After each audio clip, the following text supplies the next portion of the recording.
आज मोठ्या गाजावाजा असे आलेले आहेत. आपलं आणि महत्वाचं म्हणजे आज महिला काय बोला, आज राज ठाकरे काय बोलायला काय अपेक्षा आहे आपल्याला? आम्हाला तर फक्त मराठी भाषेवर मूल्य दिले त्यामुळे आम्हाला खूप आनंद आहे आणि कार्यकर्ता त्यामुळे खूप आनंद झाला आणि मराठी भाषा चर्चा करला त्याच्यात सुद्धा आम्हाला आणि आता पण आमच्या सपोर्ट करताना जेव्हा हा मुद्दा घडत होता त्याच्या अगोदर गेल्या सावलीची परिस्थिती काय होती असं म्हणतात की मीरा भाईंदर हे जिल्हा राजस्थान आहे. काय बोलायचं? छोटा राजस्थान आहे आहे ना पहिले मुंबईमध्ये तुम्हाला राजस्थानचा स्थापन करायचंय.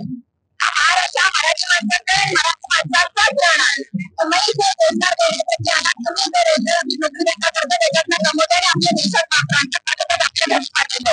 मग तेवढंच करा. आम्ही म्हणत नाही की तुम्ही ते कमवू नका किंवा काही करू नका पण आम्ही जर मराठी हा महाराष्ट्र जर मराठी माणसांचा आहे तर तुम्ही त्यांचा सन्मान केलाच पाहिजे. ठीक आहे. त्यांनी ह्याच मीरा भाईंदर मध्ये एक दिवस त्यांनी आंदोलन केलं की आपली सगळी दुकानं बंद केली होती. मात्र ह्या संदर्भात त्यांना कुठे तुम्हाला फरक जाणवला? जेव्हा त्यांनी दुकानं बंद केली तेव्हा मराठी माणसाला कुठला फरक जाणवला का? बिलकुल नाही, बिलकुल नाही. त्यांना असं वाटतं की जर आम्ही दुकानं बंद केली आम्ही जर 8 दिवस तर मराठी माणूस उपाशी राहील म्हणून. पण असं होणार नाही. जो कमवतो ना जे काय आहे ना ते मराठी माणसांकडून समाज माध्यमावरती एक सतत पोस्ट होत होती ते दुकानाचं कायमची जर बंद झाली तर मराठी माणसाला कुठेतरी रोजगार भेटेल. मराठी माणसाला जर इथे रोजगार नसेल त्यांची दुकानं नसतील तर मराठी माणूस आणि कितीतरी आहे तुम्ही दादरला वगैरे बघितलं असाल आहेत ना गोमंतक हे मराठी माणसाचंच आहे ना सगळीकडे आहेत.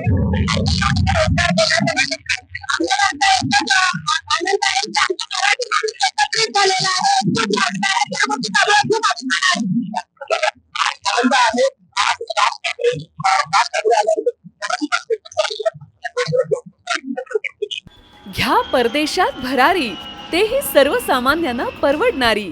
1 रुपया भरा आणि थायलंड मध्ये फिरा.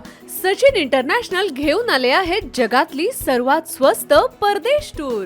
पूर्ण 5 दिवसांचं पॅकेज आता फक्त 32,999 रुपयांमध्ये.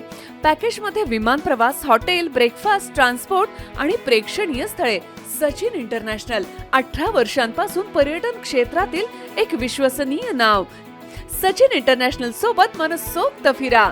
संपर्क 7767989898.